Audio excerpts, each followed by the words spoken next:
صدر John F Kennedy کا قتل، کیا یہ صرف ایک آدمی کا کام تھا یا اس کے پیچھے دنیا کی سب سے طاقتور پوشیدہ قوتیں تھیں؟ ایک متنازع دستاویز کے مطابق یہ صرف ایک قتل نہیں تھا بلکہ ایک بغاوت تھی جس میں بڑے بڑے بینکوں اور تیل کے خاندانوں نے مل کر ایک صدر کو راستے سے ہٹایا۔ تو آئیے اس دعوے کی گہرائی میں اترتے ہیں۔ اور یہی وہ بنیادی سوال ہے جس پر یہ پوری تھیوری کھڑی ہے۔ ذرا سوچئے، کیا یہ ممکن ہو سکتا ہے کہ امریکہ کے ایک صدر کو اس کی اپنی ہی حکومت کے اندر کی طاقتیں ختم کر دیں؟ یہ دستاویز دعویٰ کرتی ہے کہ جواب ہاں میں ہے۔ تو اس دستاویز کا جو اصل نقطہ ہے وہ یہ ہے کہ کینیڈی کی موت کوئی حادثہ نہیں تھی، یہ ایک سزا تھی۔ یہ اصل میں انہی طاقتور بینکوں اور خفیہ گروہوں کا ایک کھلا پیغام تھا جن کے اختیار کو وہ چیلنج کر رہے تھے۔ لیکن سوال یہ ہے کہ ایک صدر آخر ان طاقتور قوتوں کے نشانے پر آیا کیسے؟ تو چلیے اس سازش کو سمجھنے کے لیے ہمیں سب سے پہلے کینیڈی خاندان کے اس حیرت انگیز عروج کو دیکھنا ہوگا جسے یہ دستاویز ایک بہت بڑی پہیلی قرار دیتی ہے۔ یہ ٹائم لائن دیکھیے، اس سے پتہ چلتا ہے کہ کینیڈی خاندان صرف 4 نسلوں میں آئرلینڈ کی غربت سے نکل کر سیدھا وائٹ ہاؤس تک جا پہنچا۔ اب اس دستاویز کے مطابق اتنی تیزی سے اتنی بلندی پر پہنچنا یہ نارمل نہیں تھا، اور یہی شک کی سب سے پہلی وجہ بنتی ہے۔ اور یہاں پر یہ دستاویز اپنا سب سے پہلا اور سب سے بڑا دعویٰ سامنے رکھتی ہے کہ یہ جو زبردست عروج تھا یہ قدرتی نہیں ہو سکتا۔ ان کا کہنا ہے کہ دراصل خفیہ طاقتوں نے کینیڈی خاندان کو خود اقتدار تک پہنچایا تھا، یہ سوچ کر کہ وہ ان کے کنٹرول میں رہیں گے، لیکن وہ بہت غلط تھے۔ تو پھر کیا ہوا؟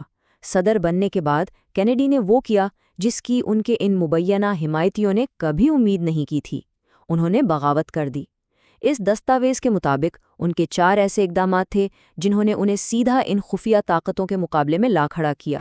تو یہ تھے وہ 4 نکات: اسرائیل کے نیوکلیئر پروگرام کو روکنے سے لے کر پرائیویٹ فیڈرل ریزرو بینک کو ختم کرنے کی کوشش تک، پھر بڑی تیل کمپنیوں پر ٹیکس لگانا اور ویتنام کی جنگ کو ختم کرنے کا منصوبہ بنانا۔ ان کا ہر قدم ان کے دشمنوں کی تعداد میں اضافہ کر رہا تھا۔ ان سب میں سے فیڈرل ریزرو والا معاملہ وہ شاید سب سے اہم تھا۔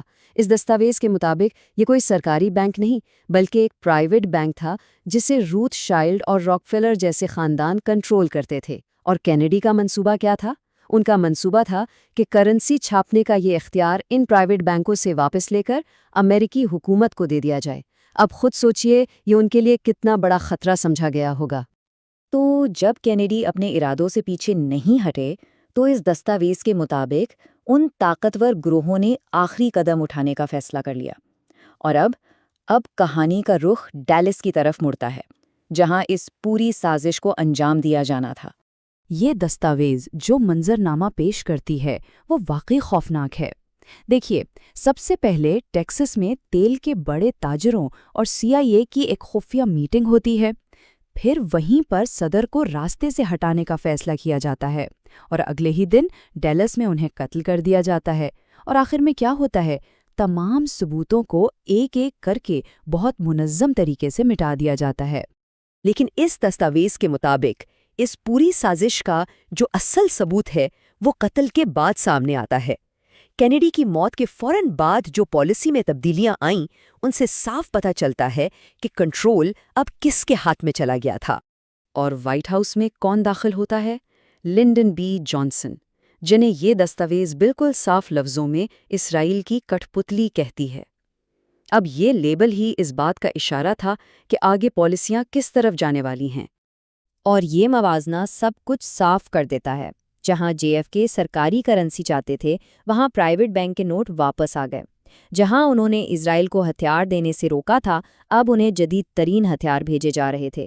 اور ویتنام جنگ جسے وہ ختم کرنا چاہتے تھے وہ پہلے سے بھی زیادہ شدت اختیار کر گئی۔ اس دستاویز کے مطابق یہ کینیڈی کی پوری میراث کو ختم کرنے کے برابر تھا۔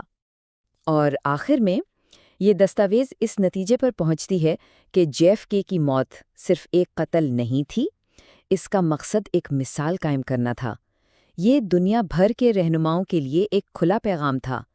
اگر آپ ان خفیہ طاقتوں کے خلاف کھڑے ہوں گے تو آپ کا انجام بھی یہی ہوگا، آپ کو ہٹا دیا جائے گا۔